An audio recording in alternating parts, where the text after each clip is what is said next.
না না নেই নেই নেই না না আমি এখন ওসিএম ঠিক নেই। অষ্টম শ্রেণী পাস না?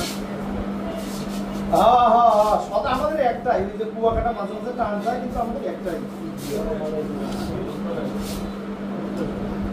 আরে আবনে আবনে স্যার আবনে আবনে। আজকে এই আমার বন্ধু রাসেল, সার্জেন্ট রাসেল, সে ভিকটিম উদ্ধার করলো। ভিকটিম উদ্ধার করে গার্জিয়ানকে কাছে হস্তান্তর করতেছে। এক্ষেত্রে অবদান আছে এই যে সুনামধন্য রত্ন পটুয়াখালী জেলার, এবং খুব দ্রুত কাজ করে, অ্যাক্টিভ পারফরমেন্স তার গার্জিয়ানের কাছ থেকে একদম সসম্মানে এই ছেলে এদেরকে অপহরণ করে নিয়ে যাচ্ছিল।